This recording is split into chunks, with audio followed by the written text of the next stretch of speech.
Hello, Bharat sir. Hello. We will start the session, sir. Okay, just I will give brief introduction and then I will hand over, sir. Okay, good. Okay, so good morning, dear participants.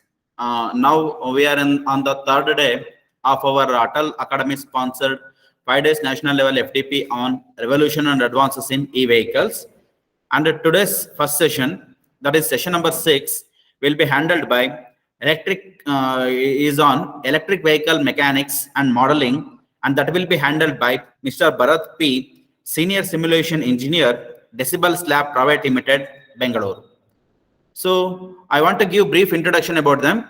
Mr. Bharat Kumar P has obtained his bachelor degree in mechanical engineering from Sairam College of Engineering, Bangalore. During his studies, has worked at Row Labs, Bangalore as design and fabrication intern, working on fabrication and design of CNC machine. Soon after his studies, he joined Decibels Lab, Bangalore as EV MBD engineer and worked on electric vehicle MBD modeling of powertrain, single two-speed transmissions, transmission optimization, HVAC, thermals of motor battery modeling. Currently, he is a robot operating system engineer at Decibels Lab, and his area of research are Python programming of UR5 robots, forward kinematics, inverse kinematics, PID controller by describing the robot in ROS to control the robots, and effector to move to the desired pose and orientation. Describing mobile robot in ROS for robot localization, robot occupancy, grid mapping, and motion planning.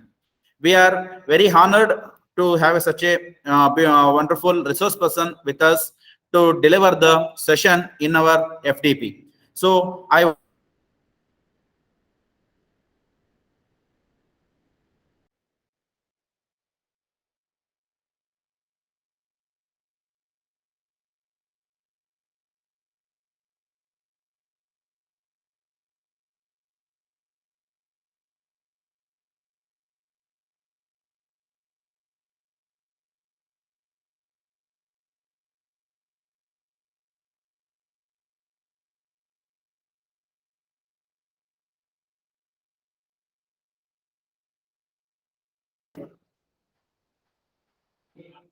hmm.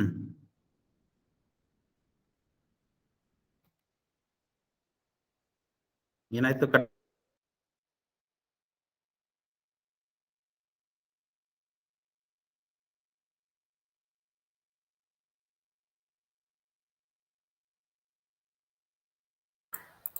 Hello all. Sorry for the interruption. I think network connection has lost. I think I have stopped. I have. Is I presented whole thing, sir? Can anybody response? Yes. I think I have completed all the PPT, overall PPT, sir. Yes, yes, sir. Yes, you did complete Yes, all sir. the. So thank you, sir. So I once again welcome Bharat Kumar, sir, to present the session here, and I will hand over the session to them now. Thank you. Bharat, sir, now the session is yours. Thank you. I'll just share my screen.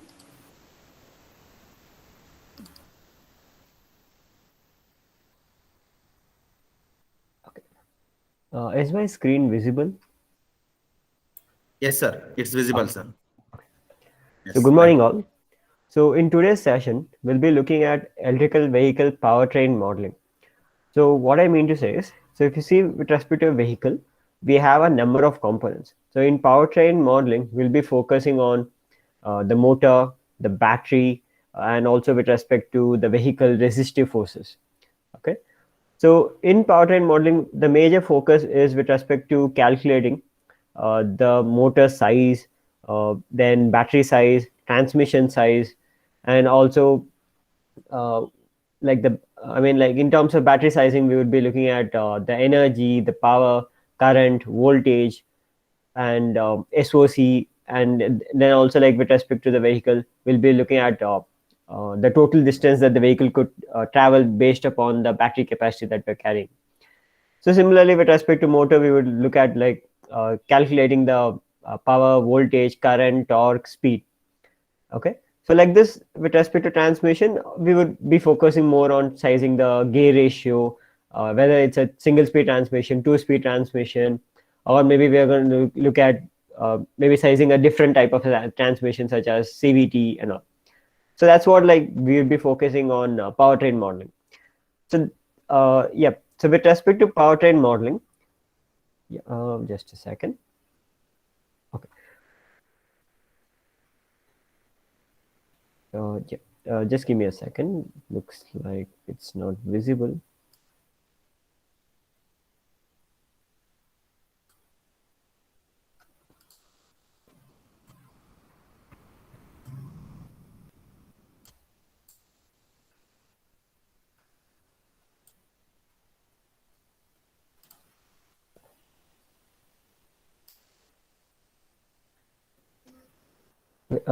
Yeah, is the screen visible? No, sir. Screen is not visible. Okay, just a second.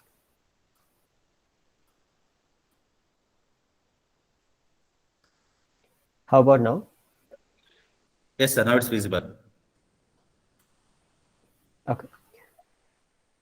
So yep. So with respect to powertrain modeling, we'll be focusing with respect to calculating the vehicle resistive forces, and then after we'll be looking at the motor, the transmission, then the motor, and then the battery. So first, let's understand what are the vehicle resistive forces.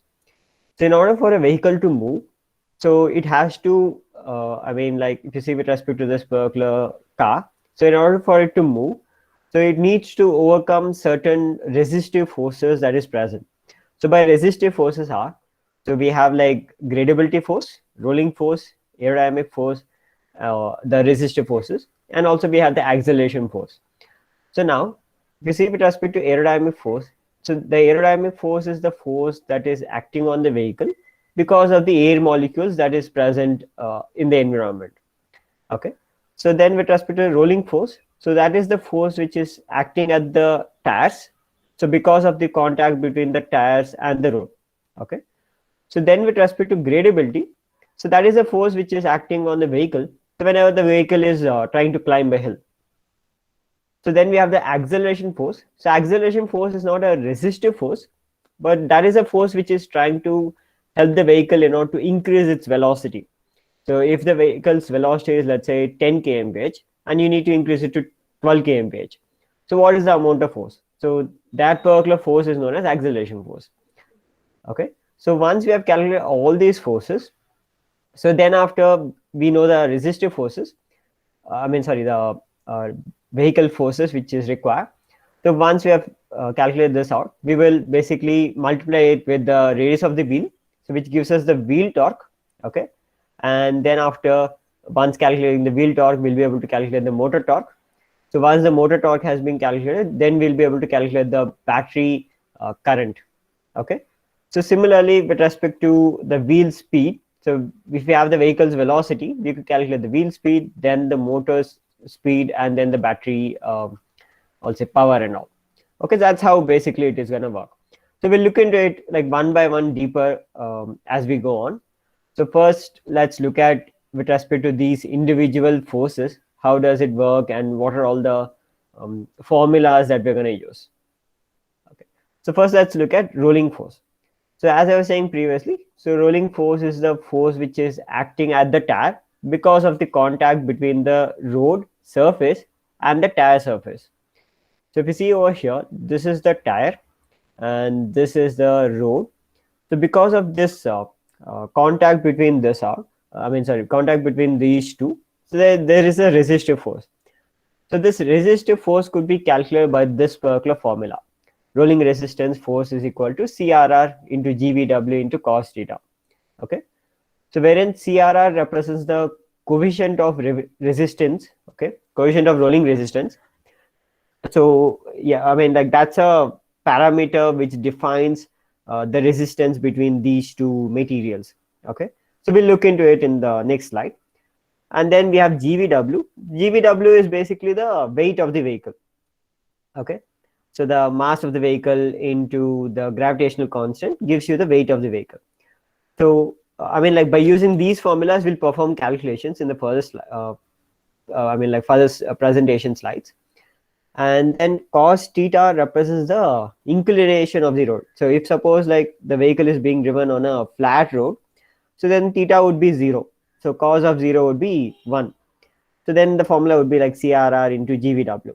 So if the suppose the vehicle is not driven on a inclined, sorry, I mean like a flat road, and it is driven on an inclined road, so then we would need to consider the angle of inclination for the calculations. So this rolling resistance force depends upon many parameters, such as the tire pressure, then the weight of the vehicle, then the acceleration, reaction force, contact patch area, normal force, reaction force, friction braking, and various other parameters, and also like the vehicle's velocity. So basically, to understand this out, so let's take in few real life examples. So for example, if you see with respect to any vehicle, if we have a flat tire, so then we would require more amount of force or more amount of fuel in order to move the vehicle, right? So that is because there is more amount of resistance. So whenever you see the tire that is completely flat, so then the pressure of the tire is less, right? So because of that, we require more amount of fuel. That is because there is more amount of rolling resistance. Okay, so if you increase the tire pressure, so then there will be less amount of contact between the tire and the road, so because of which there will be less fuel consumption.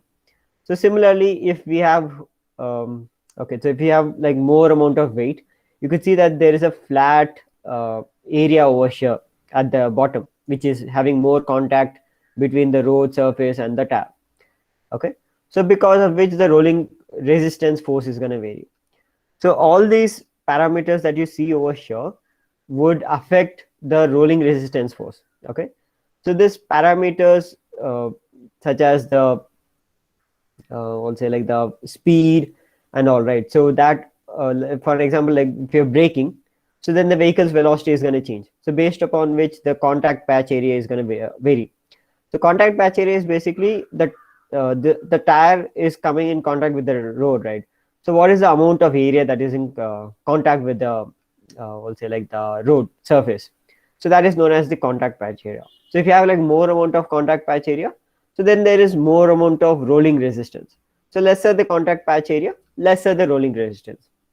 Okay, so like this there are like many parameters, so which would affect the rolling resistance force that is acting on the vehicle.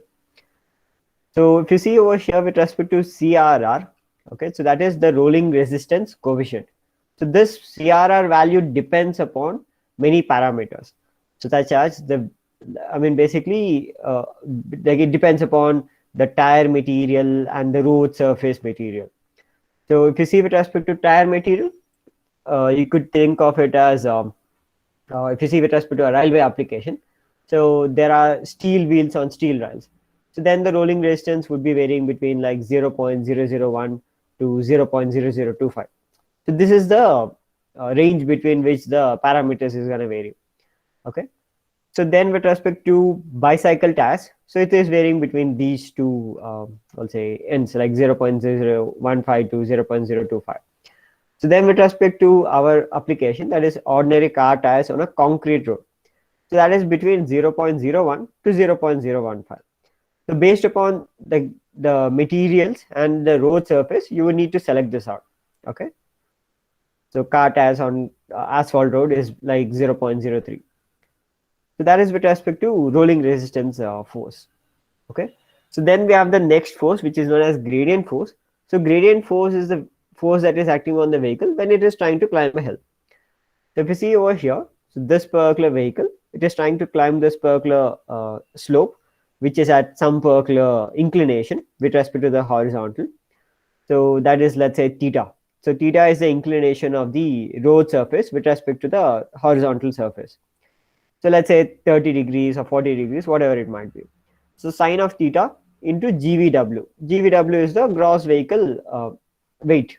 Okay, so whatever the vehicle is, so its weight into gravitational constant, so mass into gravitational constant into sine theta gives you the gradient resistance. If suppose we have like a flat road, so theta would be 0, so then there won't be any gradient resistance. Okay, So this gradient resistance depends upon the theta value. I mean, like the angle of inclination. So based upon different vehicles, so the I mean, like with respect to standards and with respect to the company, so they have like designed it based upon different gradability angles. So for an example, if you see with respect to a two-wheeler, that is Ather 450, so the ARI standards are, so it has to be around like 3.81 percentage. Okay. Yep. So basically, yeah, I mean, like instead of degrees, it is mentioned in terms of percentage. Okay. So yep. So zero represents. 1 second. I'm not able to write it down over here. Just a second. Okay. So I believe this particular screen is visible. I'll just write it down over No, here. sir. Okay, it's not. Now it's not visible, sir. Okay. Just a second. How about now? Yes, sir. Now it's visible, sir. Okay. Okay. So now if you see over here, so we have a percentage of 18%, 30%, and all. So what it means is 0%.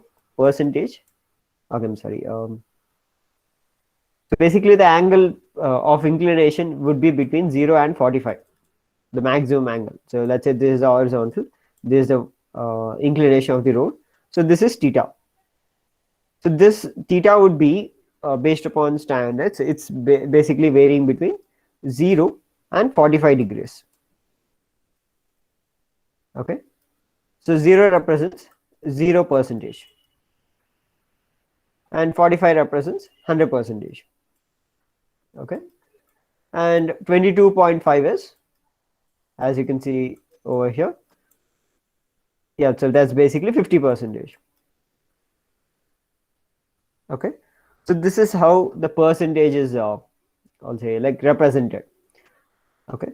So now if you see in this presentation, so if you see 18%, so based upon that, like there will be some particular angle of inclination. Okay. So yeah. So basically, with respect to ARI standards, these are the percentage values. So based upon four-wheelers, as you can see over here. But based upon the company, they have represented certain percentage value, because as we already know, like 7% would be around, I guess it's around like 8 or yeah, I mean like 5 or 6 degrees. So I'm not sure the exact value. You can just calculate out. So around like 5 to 6 degrees of inclination. But in actual road conditions, right? So 7% might not be sufficient. So that is why like companies have designed it for higher gradability angles.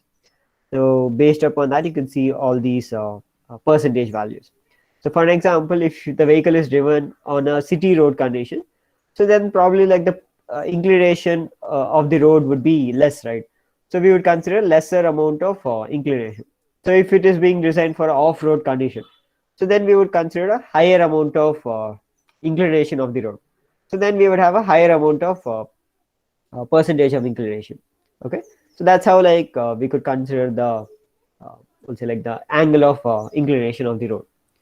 Okay, so the next thing is with respect to aerodynamic force. So as you can see with respect to the Jiffy, so aerodynamic force is because of the air molecules that is present in the environment. So whenever the vehicle is trying to travel in the forward direction, so the air molecules would try to prevent the vehicle to move in the forward direction. Okay, so the amount of force that is acting on the vehicle depends upon the vehicle's velocity, the frontal area, the air density, the drag coefficient, and all. Okay, so as you can see over here, so rho represents the density of the air, drag coefficient CD, area, frontal area, and the vehicle's velocity. So by using this particular formula, we could calculate it out. So based upon this particular presentation, if you see, the drag coefficient depends upon the shape of the body. So as we already know, like the based upon the shape of the body, if suppose if we consider sphere, it's around like 0.47, with respect to cube 1.05, so it depends upon the shape of the body. Okay, so if you see with respect to streamlined bodies, it's around like 0.04. So whenever if you see with respect to a vehicle, right, so the vehicle would be designed such that it is streamlined as much. because the coefficient would be lesser. So if suppose if you decrease this coefficient, right? So the amount of aerodynamic force decreases. So as it's all a multiplication. So if CD decreases, the aerodynamic force decreases. Okay, so then with respect to this area, okay, just a second. Hello. Okay, just give me a second.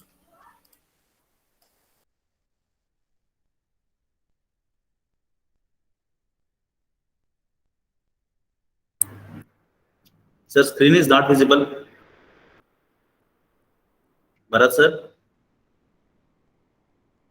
I'm sorry. So there was an internet issue. Just a second. I'll reshare my screen.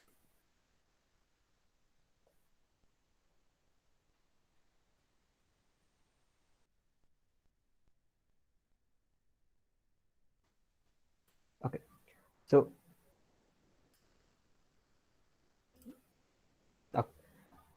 yeah. So based upon that, the drag coefficient is going to vary. Then with respect to area, so area is the frontal area. So don't confuse it with respect to the total area. So frontal area represents the area that is showed over here. So basically, if you see the vehicle from this particular direction, so whatever area that you see represents the frontal area. So based upon this particular vehicle, so from this particular direction, if you see that whatever is visible, so that is projected on this particular plane. So this particular area represents the frontal area. Okay. So by using this particular area, we would need to calculate the aerodynamic force that is acting on the vehicle. Okay. So the next thing is acceleration force. By Newton's second law, we know that force is equal to mass into acceleration. So wherein m represents the mass of the vehicle and a represents the acceleration that we require. So the acceleration is basically the amount of change that we require from, amount of change in velocity, how much we require with respect to time. So change in velocity divided by the change in time gives us the acceleration. So force into mass into acceleration gives us the acceleration force. Okay. So now if you see with respect to this drag forces, so we have like all these forces, right? So cumulatively with respect to our vehicle, what is the percentage of contribution? So for an example, I'll just write it down over here. So let's say, just a second, I'll just clear this out. Okay, clear frame. Okay, so let's say the total amount of force that is acting on the vehicle is 1000. So now we know that there is rolling resistance force, we have gradient force, aerodynamic force, and acceleration force.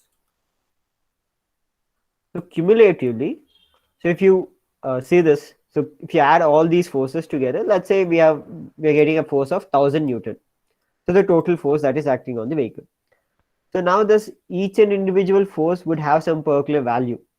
So let's say this is 28 Newton. Yeah, 28 Newton. And maybe this is 300 Newton. And this is around 200. And this is around, let's say, 500 or 550 something. So when we sum all this up, we'll get approximately around like 1000 Newton. So what is the percentage of contribution of each individual force? So this particular force is around like 50%, 55%. Okay. So this is around 20, right? So this is around like 30%. Okay. So now with respect to this, if you see this presentation, so same thing we've written it down. So whenever like the vehicle is being driven, so this is the percentage of contribution of the force. Okay, so like it depends upon the vehicle, the amount of percentage values and all, but usually like the graph would be something similar to this. So this particular one which has a major contribution is known as the acceleration force. So the acceleration force would have the major contribution of the total force which is acting. So you can see over here, it's approximately around like 50%. Okay, so this particular graph is with respect to Nissan Leaf testing. Okay, so the percentage of contribution, acceleration force is approximately 50%, and aerodynamics is around like 11%. Rolling resistance force is around like 37%. Okay, and gradient force is around like 0%. Okay, so we're not consider the inclination of the road, so that is why it's showing you 0%. But if we consider the inclination of the road, we'll get some particular percentage. Okay, so then we have another force which is known as inertia force. So this inertia force is basically whenever the components are moving, right? So in order for the components to move, there'll be like some resistance which is active. So for example, if you see with respect to transmission, so we have all these gears, and then with respect to the wheel, sorry, the differential, all these components, right? So all this would have some particular resistance. So in order for motion, so that amount of force is around like inertia, so which is approximately around 2%. So inertia force is very minute, so it's around like 2%. Okay, as a whole. So when a vehicle is being driven particular point to another point, total force which is acting, I mean like the percentage of motion. So with respect to any vehicle, let's say maybe with respect to Nissan Leaf, or maybe let's take in Nissan Leaf. So in Nissan Leaf 2012 model, so the rolling resistance coefficient is, okay, so I'll just write it down. So the rolling resistance coefficient is approximately around, let's say, point value. So 2012 is approximately around 0.24. In 2014, they have decreased it to around 0.22. The rolling, yeah. So that is because, so if you see with respect to this entire graph, right, rolling resistance force has a high amount of contribution. Acceleration force, it depends upon how the vehicle, right, surface and road is in contact, right? So if you decrease this out, so the total road, okay, because it's a major contribution. So yeah, so research and all would be going in terms of like decreasing this particular parameters as low as possible, so that the rolling resistance force decreases. So which in turn decreases the amount of let's say battery power and motor power which is required. Okay, so this is with respect to the total forces. So once we have calculated the total forces, so next we'll be looking at with respect to the motor and wheel and all. Okay, so I'll just write it down. So now we have looked at all the forces which is at the wheel. So based upon these, we'll get the rolling resistance force, the gradient force, the aerodynamic force, and then the acceleration force. Okay. So once we have calculated all this, okay, we'll be able to calculate the total force. So total force is, let's say, F. So F into radius of the wheel gives us the wheel torque. Okay. Once we have the wheel torque, we have everything with respect to the wheel. I mean, like with respect to torque. Okay. So we'll get like the wheel torque. So I'll just erase this out. Just a second.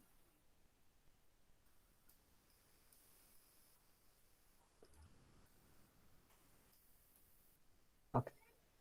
Yeah, so wheel. Okay. So we'll get the wheel torque. So then with respect to also like the wheel speed, so we have, let's say, the vehicle's velocity. So based upon the vehicle's velocity, we could calculate the wheel speed. So I'll show you like the formula and all. Okay, so once we have calculated the wheel torque and the wheel speed, so then we'll look at with respect to the transmission. So in the transmission, so based upon the transmission gear ratio and the transmission efficiency percentage, so we will input this wheel torque and the wheel speed, okay, and we'll give our input of gear ratio and the transmission efficiency, which gives us the output of motor torque which is required and the motor speed which is required. So these two parameters we'll give it to our motor. So in the motor, we will input our motor's efficiency value, okay, so in terms of percentage, and we'll also like include our also all the formulas which we require, so which gives us the motor power. Okay, so from the motor power we could calculate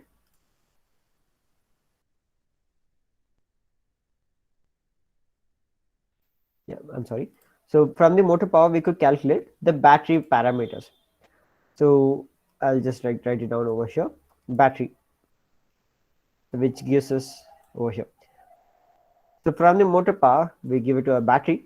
So in the battery, we will include our battery voltage, battery formulas, everything which we require, and then we will calculate our, I'll say, okay. So yeah, basically our battery voltage, battery capacity, and all. So then we'll get our output of batteries SOC. Okay, uh, SOC. Okay, I'll just write down over here. We'll get our output of batteries SOC,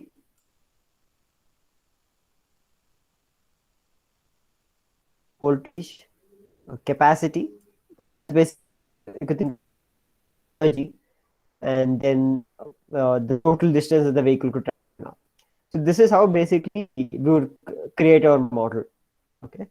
So now we have looked at all the vehicle forces. So once we have summed it all up and we have plotted it out, so this represents like the wheel forces. So the x-axis represents the vehicle's velocity, and the y-axis represents the vehicle's speed. Sorry, the vehicle's torque. I'm sorry, the vehicle's force. Basically, like sum of all these forces gives you the Spurgler force. So now whenever the vehicle is traveling, so we'll plot it as a graph. So this dashed line represents the resistive forces. So by resistive forces is basically the rolling resistance, inertial force, rolling force, gradient force, and aerodynamic force. So if you sum all this up, we'll get the resistive forces. So these dashed line represents the resistive forces. Okay, and this uh, line represents the total force. So sum of all these forces: the inertia force, acceleration force, rolling force, gradient force, and the aerodynamic force. So if you sum all this up, so this is the vehicle's force. Okay. So whenever the vehicle is at lower velocity, I'm sorry, and one more thing, this colors represents with respect to sports vehicle, highway vehicle, and city vehicle.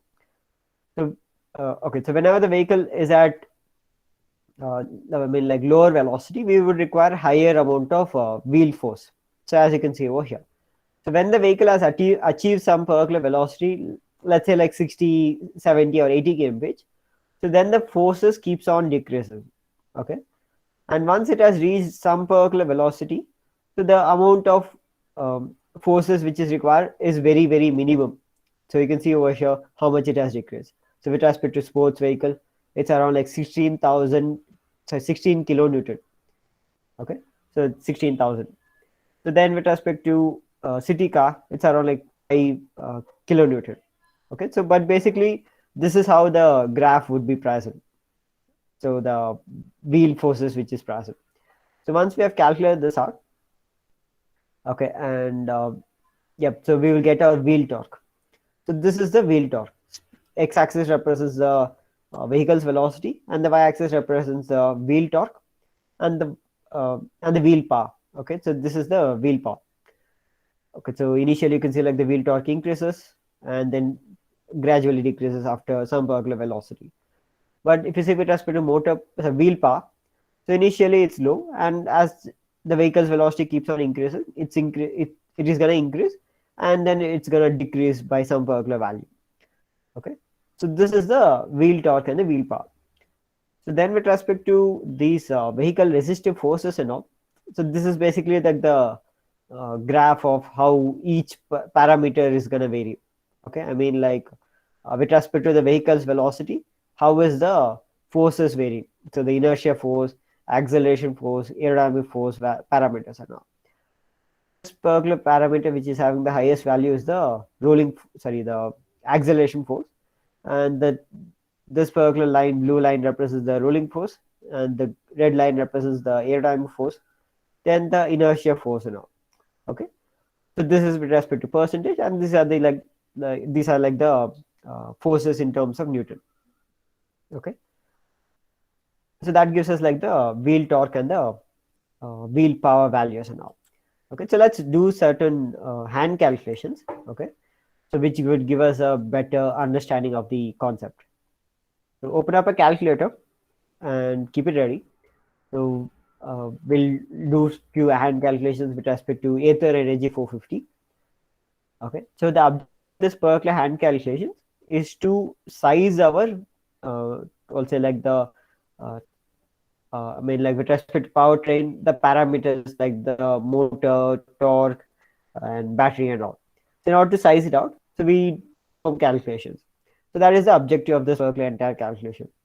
So first thing is to size it out with respect to the starting of the vehicle. So whenever the vehicle has to start, what is the torque which is required?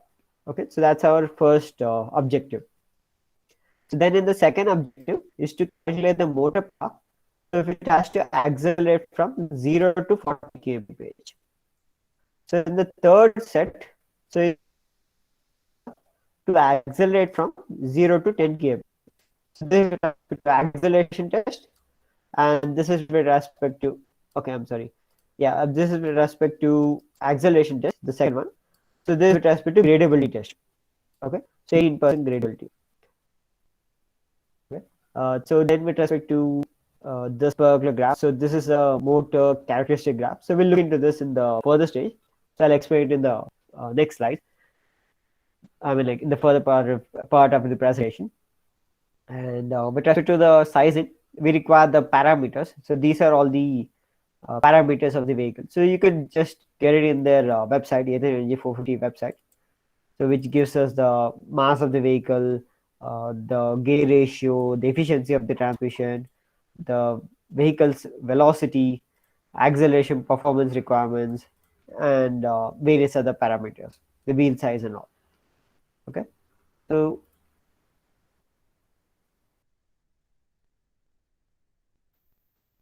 okay, so so basically over here, our first objective is with respect to sizing our transmission. So I mean, like calculating our torque. So when the vehicle has to start. Okay, okay, guys, just give me a second. Just give me 1 minute.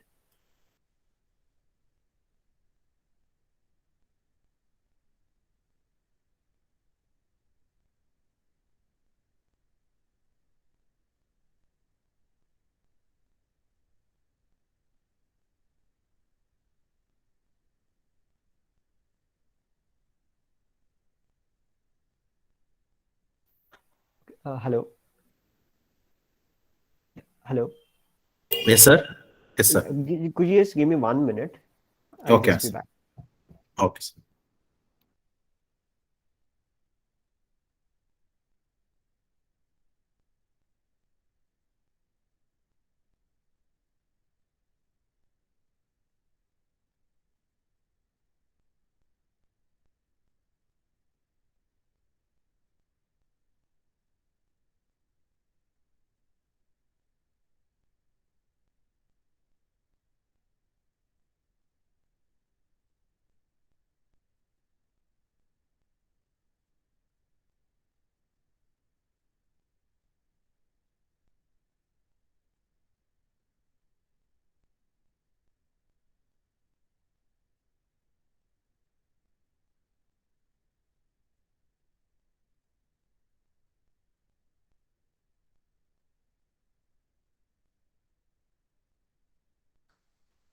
Hello.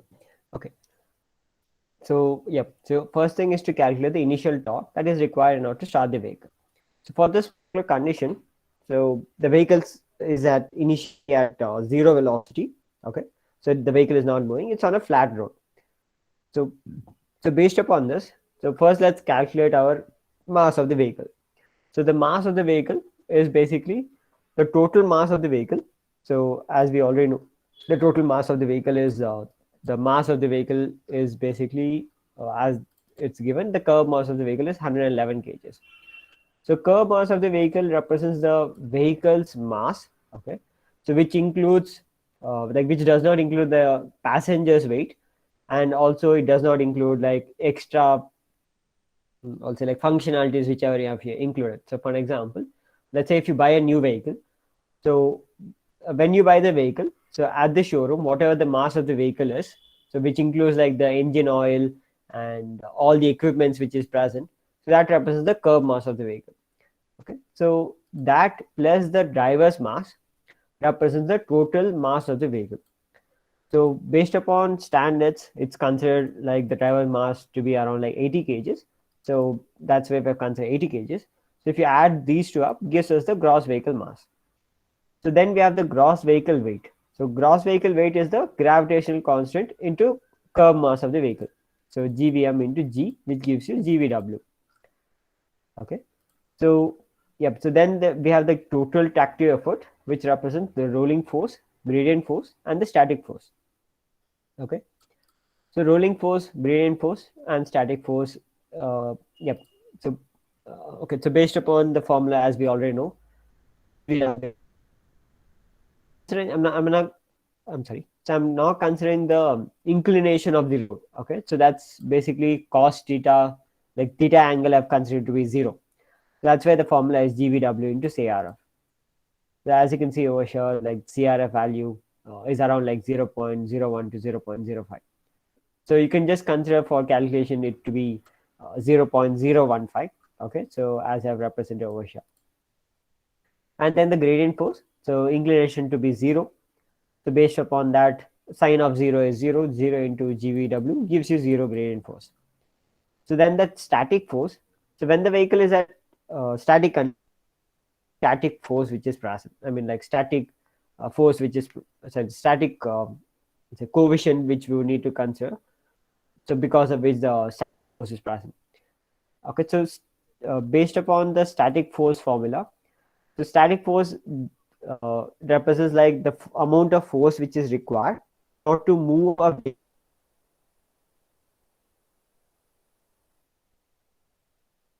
at some particular location. Let's say the vehicle, like the object is at rest. So in order for the object to move, what is the amount of force which is required? So this force depends upon the two materials which are in contact. So for example, if you see over here, metal and metal, say metal on would be around like 0.015 to 0.06, 0.6. So based upon this, our values around like rubber on concrete. So we could consider 0.6. So that gives us this static force. Okay. So once we sum all this up, will give us the the total tractive effort. Okay. So during static condition.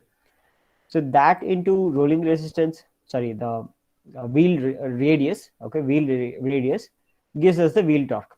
So wheel radius we need to convert it in terms of meters. So if you see here, in terms of inches, okay, so inches you can just convert in terms of meters radius, so which gives you 0.1524. So which gives us the wheel torque, and then with respect to the motor torque, torque at the wheel divided by the gear ratio. So net gear reduction represents the total gear ratio. So if you have a single speed transmission, it is 7.8. So if you have like a 2-speed transmission, right? Or maybe like, sorry, I mean, if you have a transmission and if you have a differential, so you need to consider like the differential gear ratio and the transmission gear ratio. So cumulatively, we would consider the gear ratio, whatever the gear ratio is, and the total efficiency of the transmission. So with respect to a two-wheeler like Ather 450, the net gear ratio is 7.8, and the transmission efficiency is around like 0.85. Okay, so that's with respect to the first calculation. So similarly, with respect to the second calculation, it is to increase the vehicle's velocity from 0 to 40 kmph. So these are all the forces which is acting: the rolling force, gradient force, aerodynamic force, and the acceleration force. So as you can see over here, these are all the formulas and these are all the parameters. So 40 kmph, we have represented in terms of meters per second. So it's around like 11.11. And then we have the acceleration force. So mass into acceleration. So these are the velocity, the acceleration time. The velocity divided by time gives you the acceleration. So then after you can just like multiply with the mass into acceleration gives you the acceleration force. Okay. So then the wheel torque and the wheel speed. Okay, it's a velocity in terms of meters per second divided by the radius of the wheel and the conversion coefficient, so which is 0.104. Okay. So then the motor torque formula, the motor RPM Okay, so similarly, this is with respect to calculating the wheel speed with respect to maximum velocity. Okay, so then the third condition. So the condition is with respect to start of the vehicle at gradability.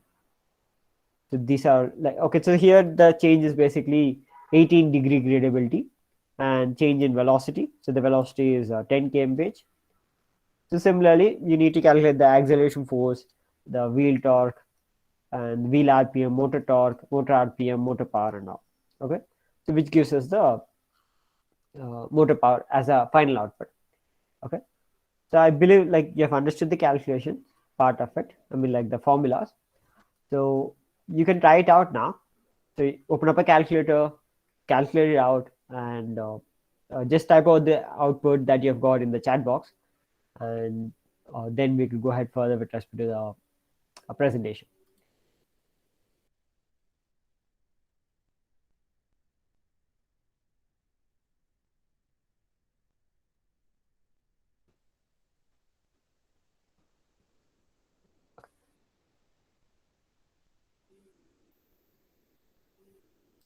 Okay, so just type it on the chat box, the output that you've got. So the gross vehicle mass, the gross vehicle weight,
so I believe by now we have already calculated the gross vehicle mass and the weight.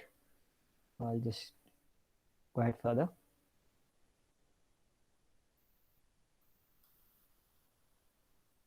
Okay, so 191 kgs mass.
Okay, gross vehicle weight is around like 1871. So just multiply the gross vehicle weight into the rolling resistance coefficient, so which is around like 0.015.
Yeah, hello.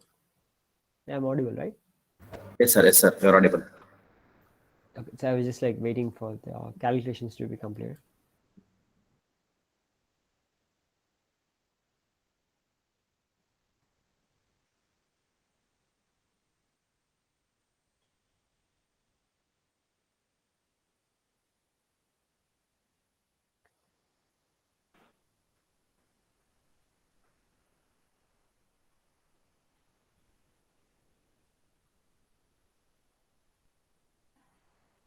Okay, guys. So if you're done with the calculation with respect to rolling resistance force, just type it out.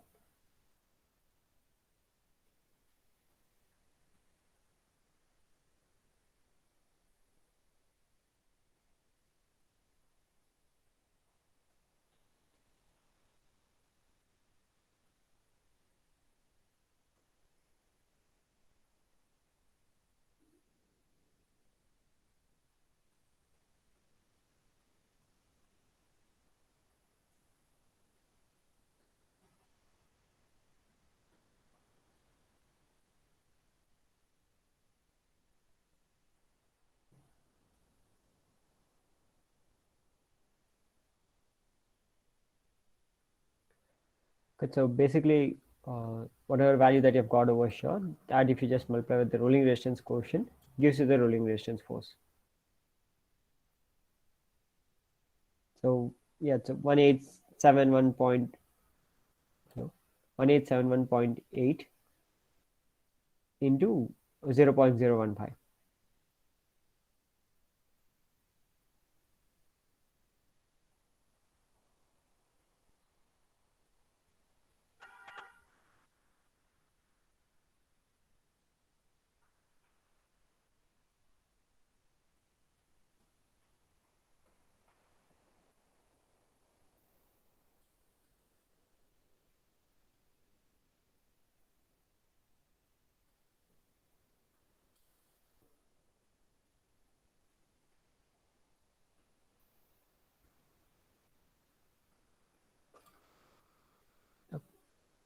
Yep, so that gives you around like 28 Newton.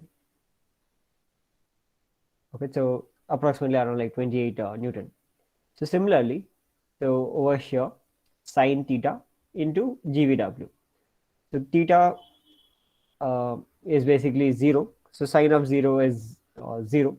So into GVW. So whatever may be the GVW value, 0 into GVW gives you 0, the gradient force.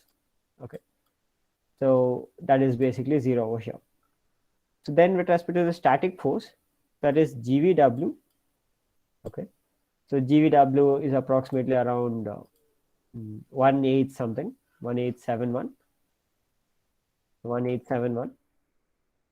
So you can just like calculate the exact value. So into 0, 0.0, sorry, 0.6. So just correct me if I'm wrong. So that gives you around the value of around 112, 1122 Newton. So that's the total amount of coefficient of static friction. Okay. So then if you just add all this up, the rolling resistance force, the gradient force, and the static force, which we have calculated. So rolling force is around like 28 Newton. Okay. Gradient force around 0, and the static force around 112. So 1122. So add all those up.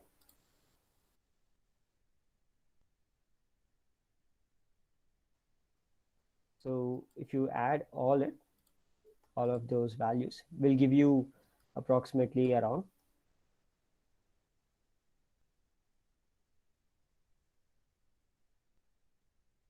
28, so around 1150 Newton.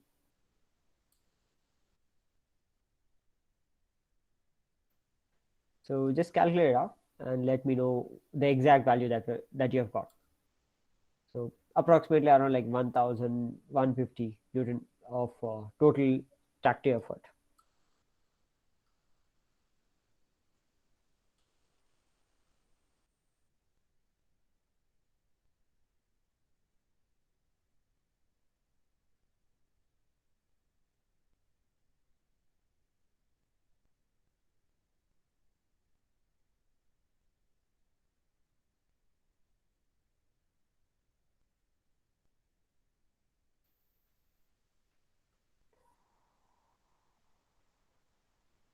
Okay, so just let me know the exact value that you have got.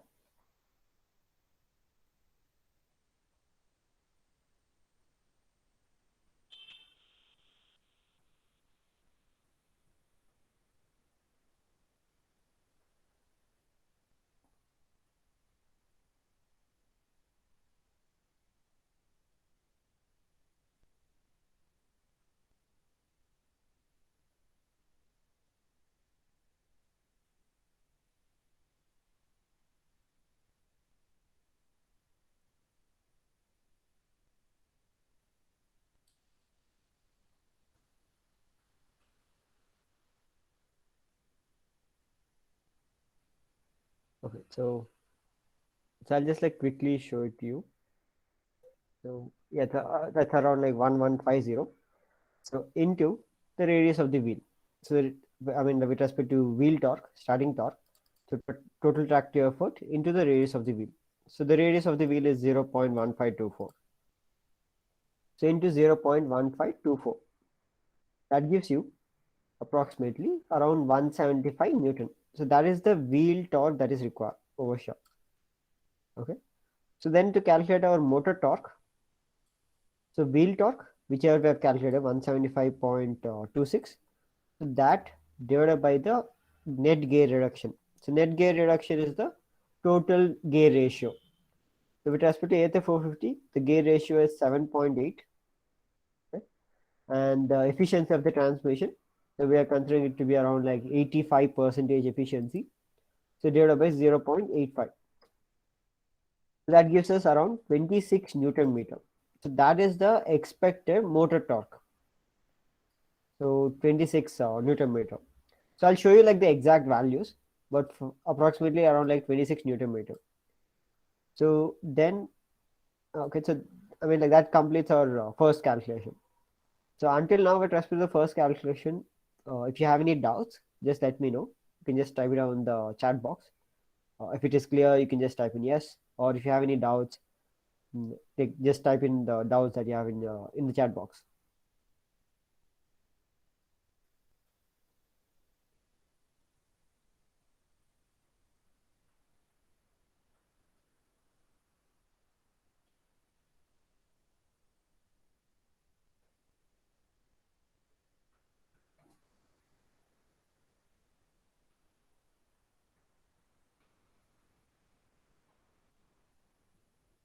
Okay. Yeah. So I mean, why does EV use belt drive? Just a second. The EV use belt drive because like we could get a number of gear ratios. So basically, by belt drive I mean you're saying CVT if I'm not wrong. So by using CVT we get a number of gear ratios, and the advantage of using CVT is um, because like by using CVT like we could get a number of gear ratios, and it is easier for also like gear shifting and also if you're using with respect to this also two-speed transmission or three-speed transmission and all, right? So there we would require like Hello. fixed gear rate. Hi. Yeah. Hi, Bharat. Naveen here. I'm from Bangalore Hello, Ravi. as well. Hi. I understand the CVT concept. That is Okay. from the motor to gearbox, I believe. From the gearbox, normally these electrical bikes use belt drive to drive the wheel. Hmm. So Okay. Okay. we know the belt is not sufficient when we compare to chain drive. Yes. I mean, is there any particular reason in EVs we go with a belt drive for the wheel? That was Mainly because like the volume would be low. I mean the amount of I'll say the space that is occupied by the belt drive is low. okay. But Okay. basically, um, that's how like basically we would I could say. But if you want to get a much more clarity about it, so we have Suraj. I'm not sure if his session is over still, but he has a much more better knowledge with respect to that. So he'll explain you in more detail with respect to that. Hello. Okay. Okay. Yeah, I'm listening. Yeah, so he'll explain more in detail with respect to that. So then with All respect to right. your second question, 1 second. Uh, Okay, got it. it all That's was the same. same question. Okay, Thank you, Bharat. thank you. Okay. Okay, yeah, so until now with respect to the calculation, so if you have any doubts, just type it on the chat box.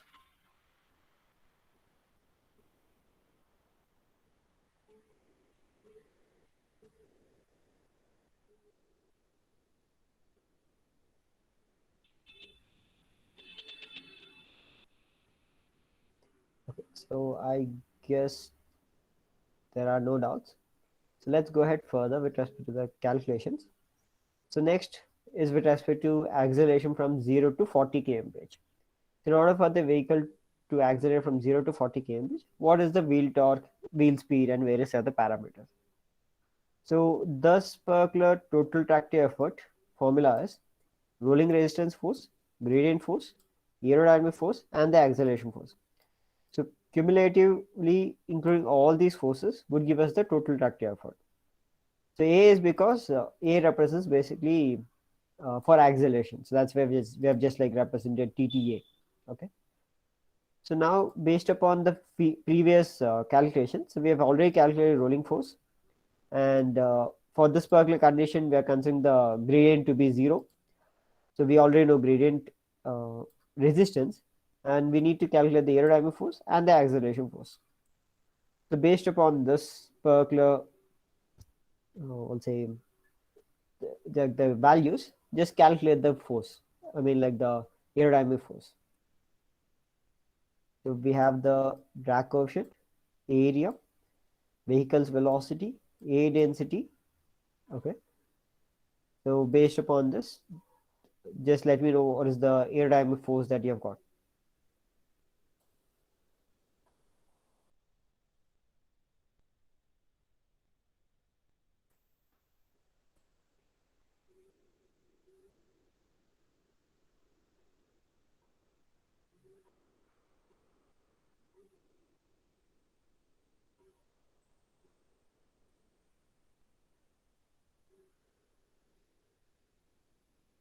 Okay, so just type it down in the chat box, the amount of aerodynamic force that you have got based upon the calculations.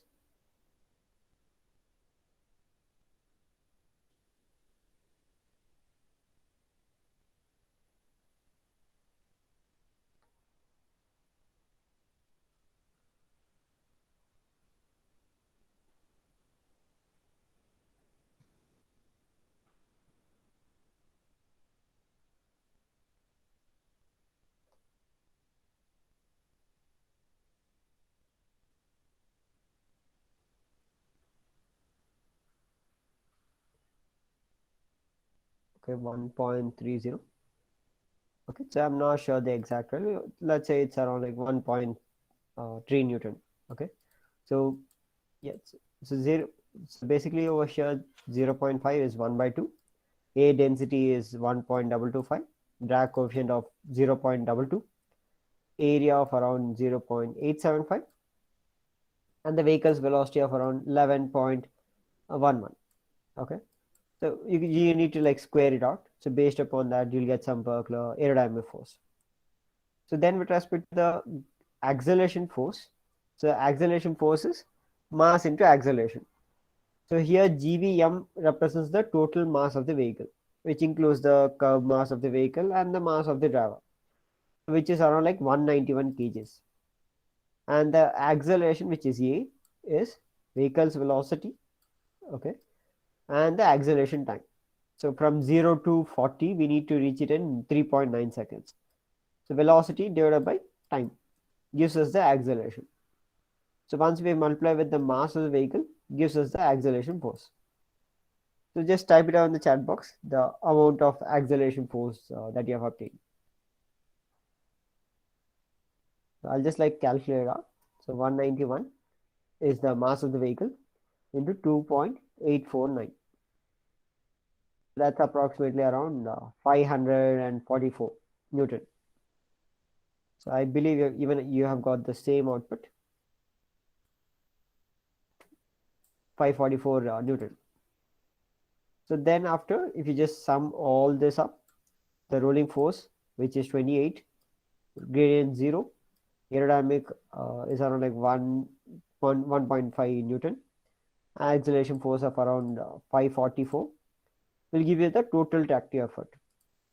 So just calculate it out and let me know what is the output that you've got. 1.4 and rolling resistance force of around like 28. So if I'm not wrong, it's approximately around like 573 Newton, the total tractive effort. Okay, yep, so around like 573 Newton, so the same value. So that if you multiply with the radius of the wheel gives us the wheel torque. So into 0.1524, 87 Newton. So this is the wheel torque which is required. Okay. So then with respect to the wheel speed at 40 kmph, so kmph, right? So kilometers per hour. So if you convert it meters per second, 11.11. 11.11 divided by the radius of the wheel 0.1524 divided by 2 pi by 60. 2 pi by 60. This is basically 0.14104 is 2 pi by 60. So I'll just show it to you once. 2 star 3.142 divided by 60. So the same value I've just paid, like instead of representing as 2 pi by 60, I've just directly represented as 0.1104. You can see it over here. That is basically 2 pi by 60 conversion. The conversion value. So 11.11 divided by 0.1524 divided by 0.104. That's around like 700 RPM is the wheel speed. Okay. So, yep. So that's the wheel speed, which is, that's the wheel speed, the rotation of the wheel at that particular velocity. 40 kmph, the wheel would be rotating around 700 Newton, sorry, 700 RPM.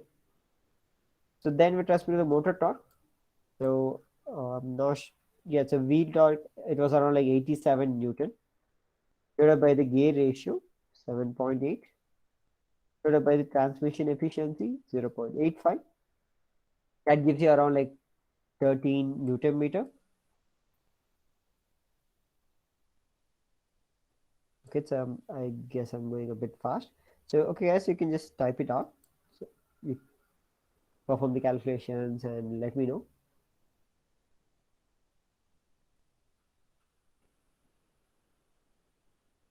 So I've got around like the motor torque to be approximately around 13 Newton meter. So just type it on the chat box if you've got the same output or if you've got any other output.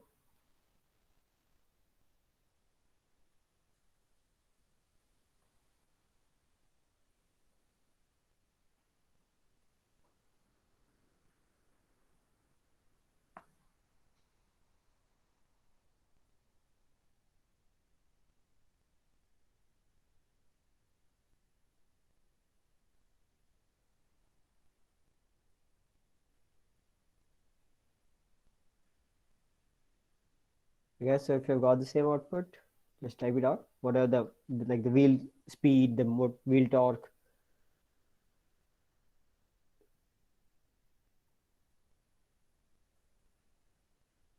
So just type it on the chat box the output that you've got.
Okay, so I'll just go ahead further. So I believe everyone have got the same output. So next with respect to motor RPM, so it's around like 700 into torque at the wheel. Torque at the wheel is I guess it was around like 89 Newton meter divided by the motor torque. So it's around 14 Newton meter. So 4,000 odd is the also like the 4,500 is the motor RPM. So 4,500 is the motor RPM. So 2 into 3.142 into motor RPM, which is 4,450 into the 14 Newton meter divided by 60.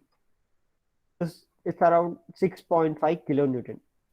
The kilowatt is the motor power. Okay.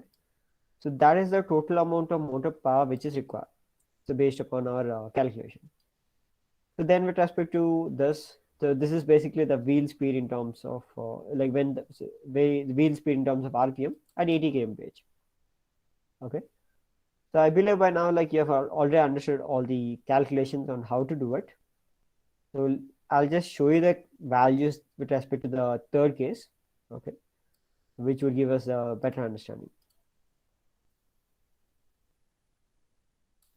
So now if you see over here, the rolling force, the gradient force, aerodynamic, and the acceleration.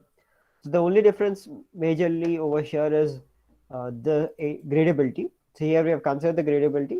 So based upon that, we will get the gradient force, and then the vehicle's velocity is different. So the aerodynamic force would be different, and the acceleration force would be different. So if we sum all this up, will give us the total reactive effort, and then the wheel torque, wheel speed, motor torque, motor RPM, motor power. Okay.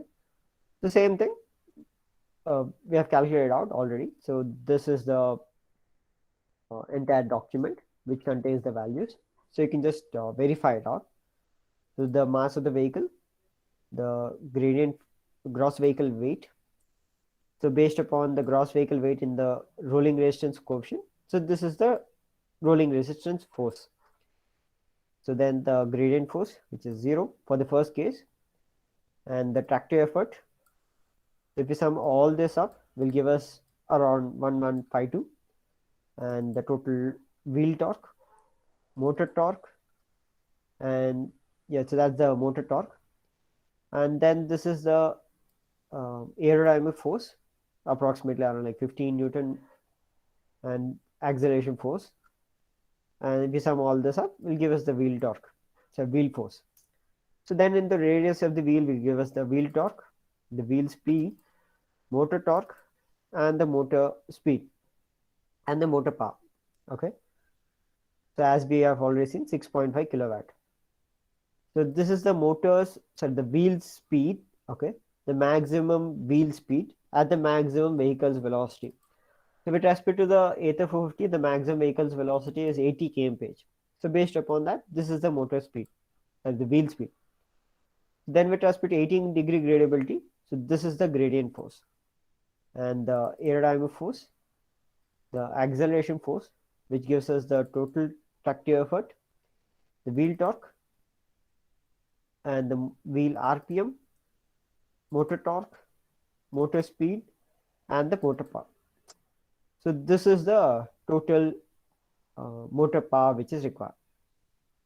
So now if you see with respect to the Sperkler calculation, so first let's look at with respect to the motor part of it, on how we could size it out. So based upon this entire 3 test cases, so this is our motor power. So based upon this, we could say that this is our motor peak power which is required. Okay, so based upon these calculations, and the motors, so the wheel. Okay, so then with respect to the motor torque, so we could come to a conclusion that it's approximately the maximum value is around. Yep, so the motor maximum value of motor torque is around 14 Newton meter. Okay, and then with respect to the motor speed is around 4,000 odd, so 4,000 RPM for 700 RPM, right? So yep, so that's basically the motor's peak speed is around like 8,000 RPM. So now we have the wheel peak speed. So by using this and this particular formula, we could calculate our peak speed. So this is with respect to 40 kmph. So double of it would be around like 8,000 rpm. Okay, so those are the parameters which we require. So by using this hand calculation, we could size it out. But the key disadvantage of using hand calculations is, so we are basically oversizing it out. So maybe we don't require 6.5 kilowatt. Okay, because if you see with respect to these three test conditions, right? So it is not so accurate in terms of giving us the output by using hand calculations. That is because if you see over here with respect to, let's say, acceleration test. Okay, so the vehicle's velocity would actually not vary from 0 to 40 kmph in 3.9 seconds like this. Okay, so based upon this calculation, I'll just draw a graph which would give us an understanding. So the x-axis represents the time and the y-axis represents the velocity. So based upon this, this is the change, how it is occurring. I mean, like based upon our calculation, 40 kmph is over here. 40 kmph. Yep, so let's write it down. 40 kmph. Okay, so this is how it is achieving, like based upon our calculation. But actually, how it would achieve is the vehicle's velocity would not achieve in this particular manner. So you would have some kind of a graph like this. So wherein at time 0 to 3.9 seconds, you would not immediately jump from 0 to 40 kmph. You would like the vehicle's velocity would slowly increase, and then at 3.9 second, it would gain that particular vehicle's velocity. So in the hand calculation, we didn't include this particular effect. I mean, like this particular significance in the hand calculation. So that is why we would not get a accurate output. So similarly with respect to gradient angle also. So 18-degree gradability, right? So it is not like the vehicle would be driven on 18-degree gradability always. So we would have maybe with respect to the road conditions, might have like this, the gradability angle. Maybe it's varying between 0 and 1% gradability, and then suddenly shoots up at some particular instance 18-degree gradability. So initially, let's say this is 0, so then increases to 1, 2, then 4, 8, like this. Okay, maybe it might increase like this. So it depends upon the road conditions and all. But basically, the gradability angle also won't be same, and also the vehicle's will not be constant, right? So in order to include all these, I'll say, parameters into our model, I mean, like hand calculations would be difficult to include this kind of a gradability effect and acceleration effect, and also with respect to the wheel force. I'm sorry, the rolling force. So yeah, so the rolling coefficient is basically between 0 and 0.15, right? But we have considered to be 0.015. So this coefficient would vary with respect to different parameters. So it would be difficult in order to perform hand calculations in order to get our output. So that is wherein we would perform this powertrain simulations. So I'll show you over here. Let's open up our software. That's wherein like we would use software such as MATLAB or Simulink, or maybe we use Scilab and Xcos and all. And so wherein we could include all these effects, okay, into our model. So to estimate the wheel torque, the wheel speed, the wheel power, and various other parameters. Okay, so I'll just open up the model. So this is with respect to Aether Energy 450. Okay, the model which has been built. So first of all, with respect to the model, we would import something known as drive cycle. So we're using FTP drive cycle. FTP stands for Federal Test Procedure. Okay, so this is like the program which we have used in order to import the drive cycle. So I'll show you the drive cycle which is present, the data which is over here, the FTP, Federal Test Procedure. So basically, drive cycle represents the vehicle's velocity, how it is changing with respect to time.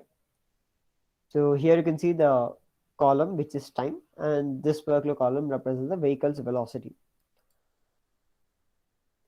So x-axis represents the time and the y-axis represents the velocity. So by using this, we'll estimate the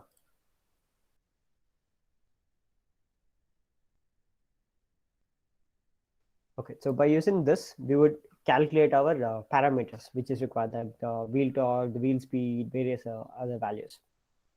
So you can see like the drive cycle. So initially we're at zero velocity, then we, let's say we increase the vehicle's velocity, then we apply a brake, then we, let's say, accelerate, maintain some particular peak velocity, and then again, let's say we decrease the velocity whenever, let's say, we're taking a turn, or maybe there's a signal. So we would decrease the vehicle's velocity, right? So by using this vehicle's velocity, okay, with respect to time, we would calculate it out. So I'm using one particular drive cycle, which is known as FTP drive cycle, Federal Test Procedure drive cycle.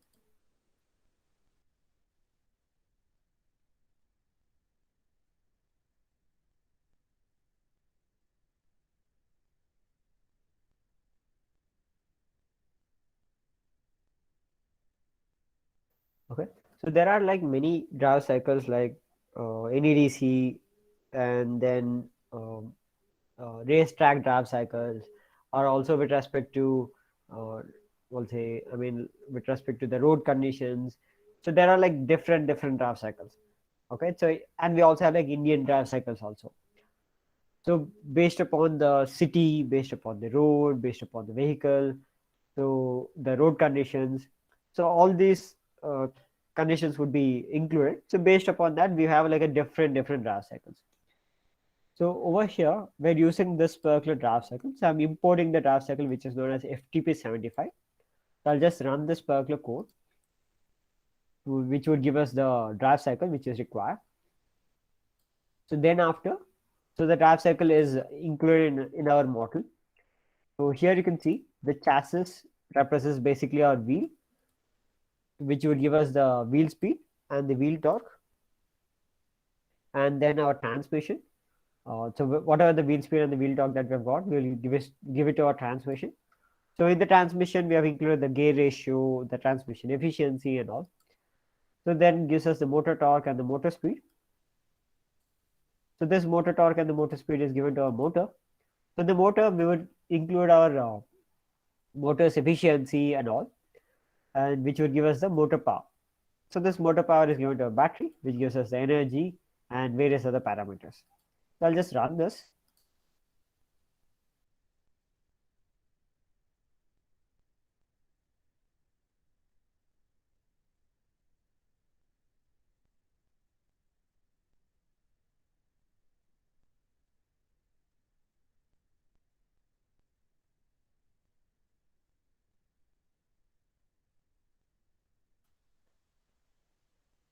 Okay, so it is running and it will give us the output. So you can see now like the graphs are being plotted.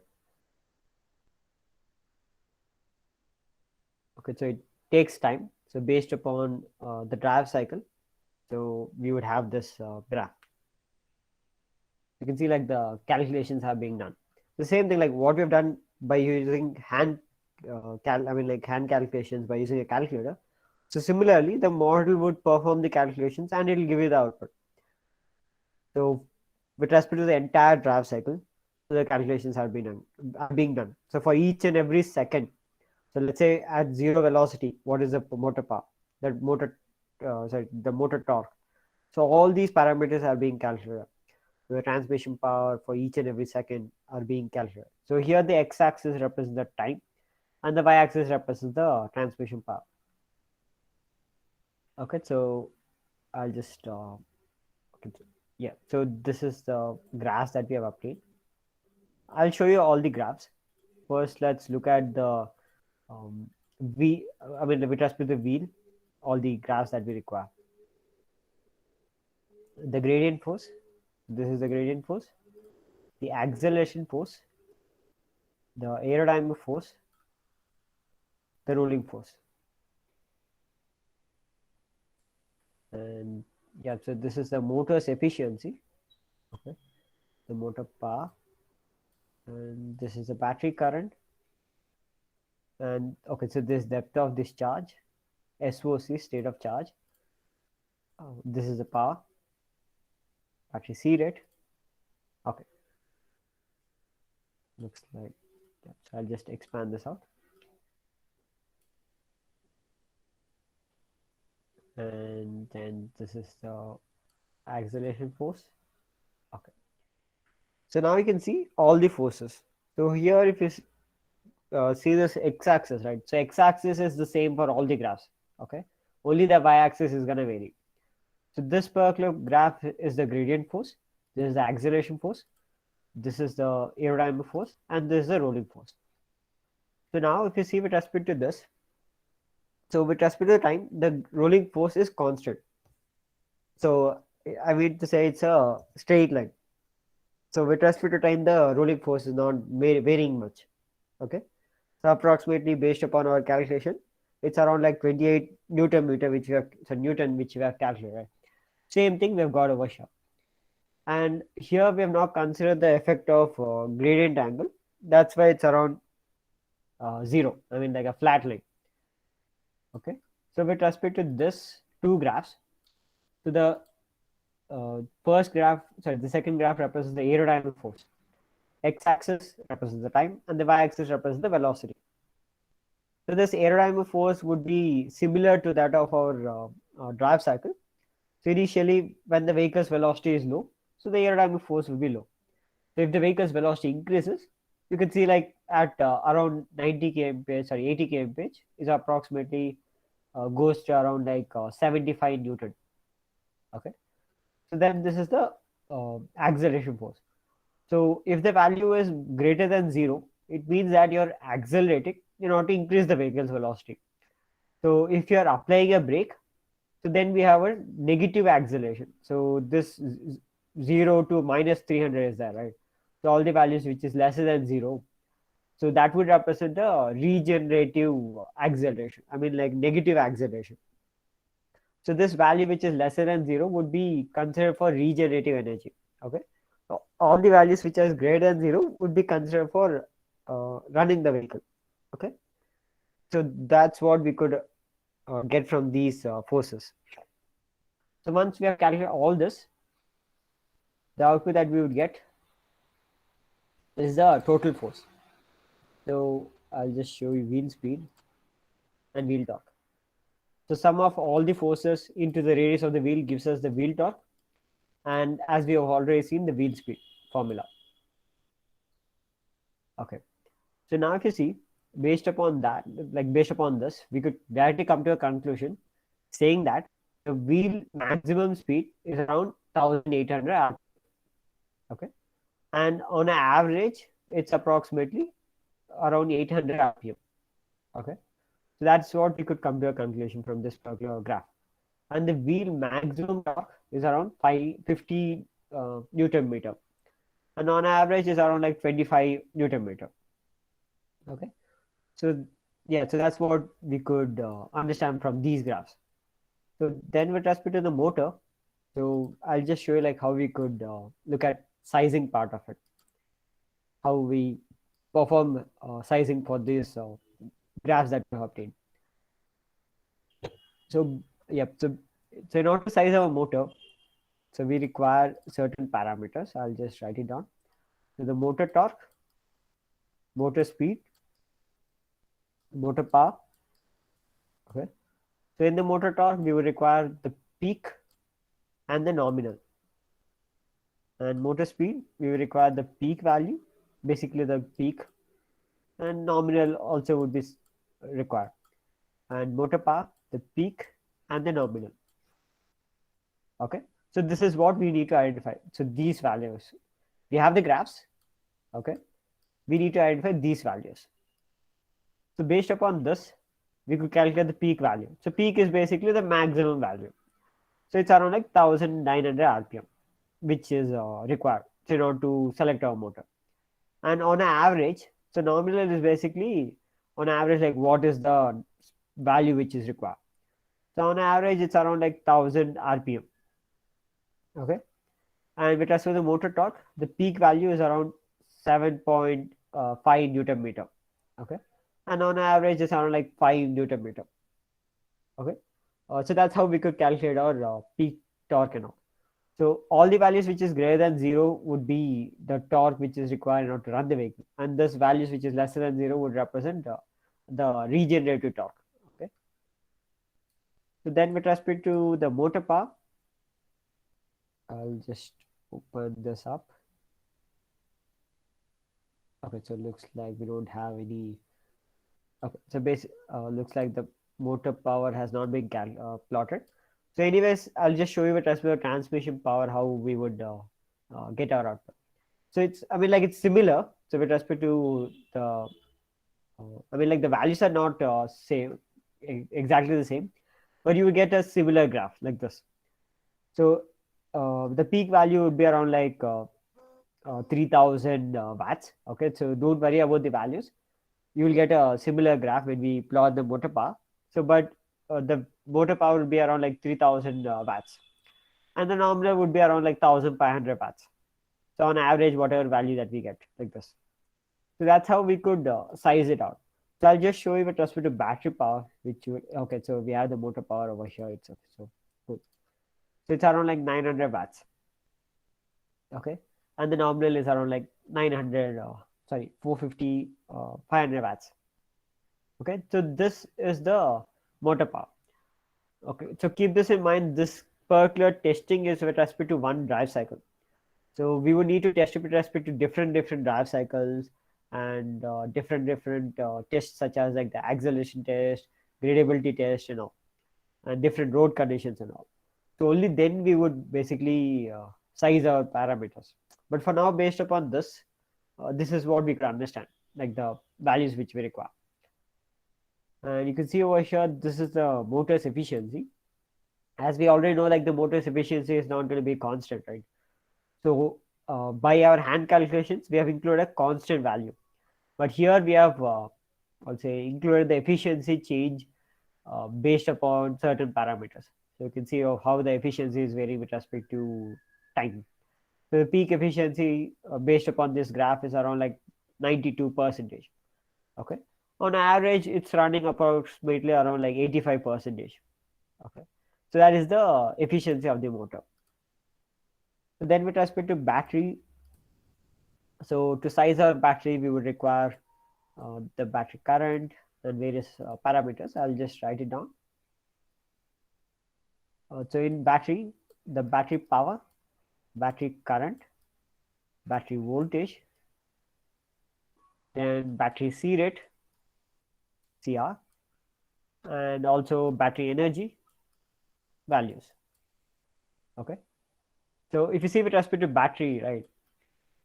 So battery power is like the peak power, the nominal power, and if you see, like if you have studied any battery cell specifications and all, they would say like 2C, 3C, and all.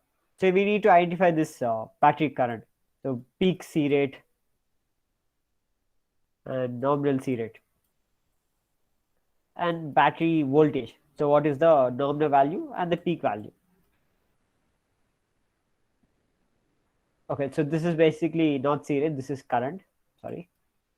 And this is C rate. So the same thing, peak C rate and nominal C rate. And energy represents the amount of I'll say energy that we would need to carry. So if you see with respect to fuel engines, we would say like 6 liters of fuel or 10 liters of tank capacity, right? Same thing if you see with respect to battery, we will say it as energy capacity.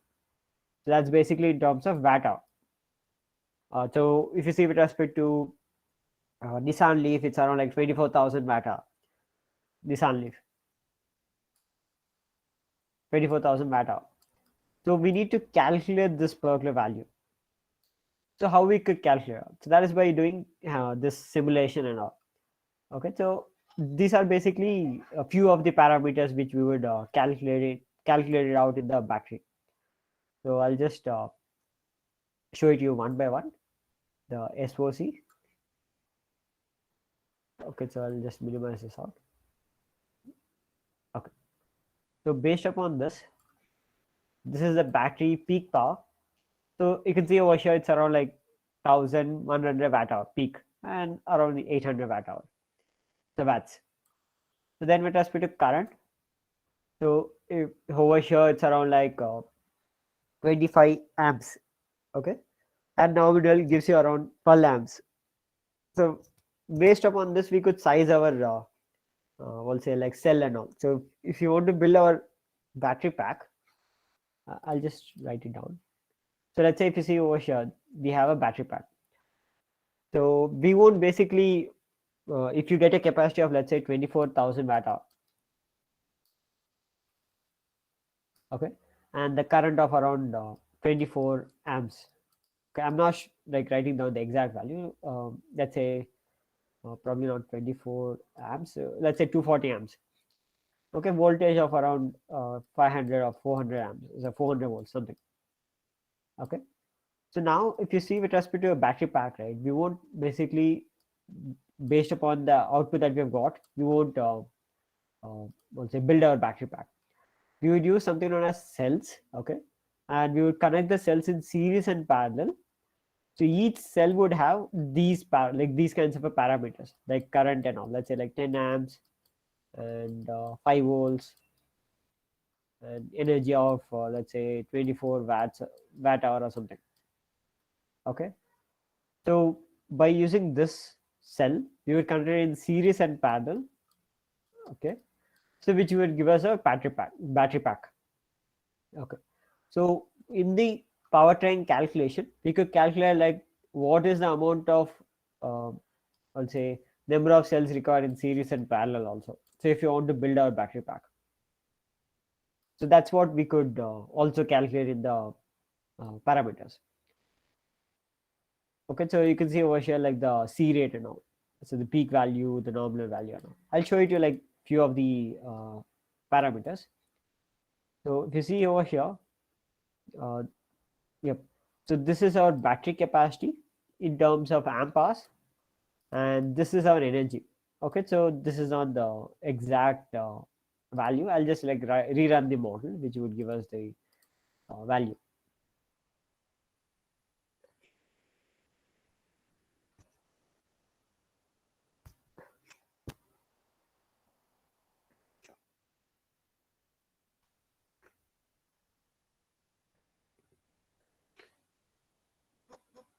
Okay, so it will just take some amount of time. So like this, basically we would calculate all our values and we could estimate it out. I mean, we could size our parameters and all. Okay, so you can see over here that the calculations are being done. So let it run. So in the meanwhile, if you see over here with respect to SOC, so SOC represents the percentage of the battery. So initially when you start your vehicle, let's say the vehicle is fully charged and you run your vehicle for maybe 10 kilometers. So what is the percentage of decrement in the battery? So if it is 100% charged, so I mean like initially if it's fully charged, it's 100%. As you keep on using the battery, so the battery percentage keeps on decreasing. The same thing you can see over here. So as time progresses, it's decreasing. So let it run. And you can see like the energy which is being calculated. So it'll take some time for running and giving us the output. Let it run.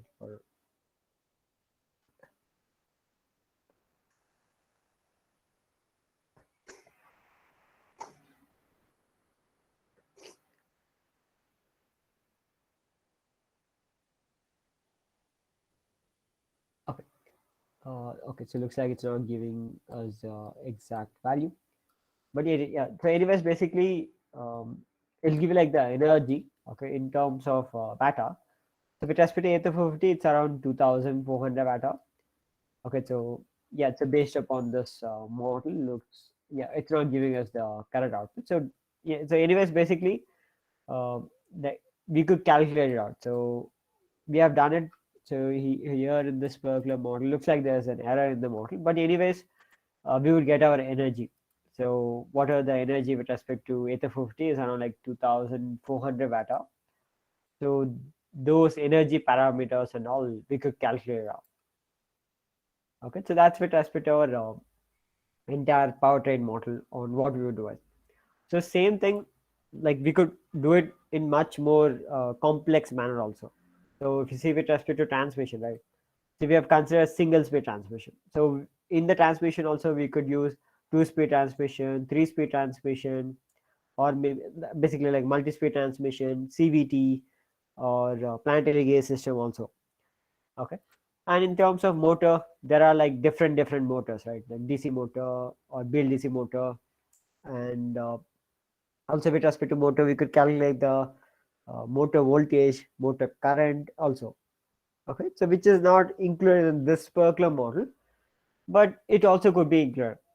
So in the battery, we would include other parameters, maybe with respect to the battery aging or battery state of energy, or we could also include the battery temperature, battery cooling also. Okay, so that's what we could do in a further study in terms of sizing it out. And also we'll look at, we could also do like optimization studies and all. So for an example, if you see this entire model, we have included the gain ratio of 7.8 for the transmission. But by using the model, we could actually calculate like what is the gain ratio which is required.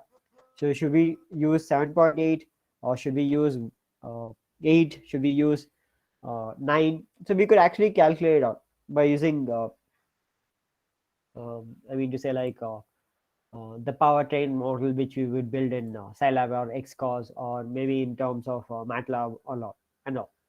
That's what we could perform in order to size our parameters and also for analysis. Okay. So until now, with respect to the model or with respect to the entire session, so if you have any doubts, you can just let me know. You can just type it down in the chat box or unmute yourself and let me know with respect to the doubts that you have.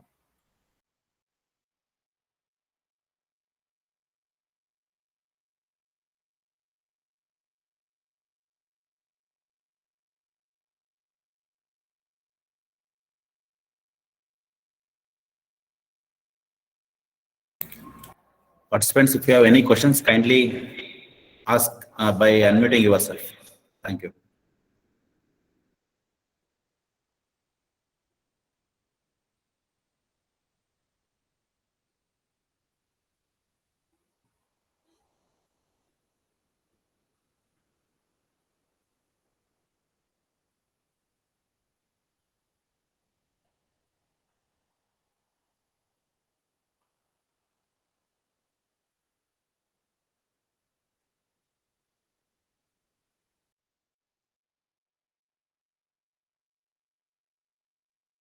Okay.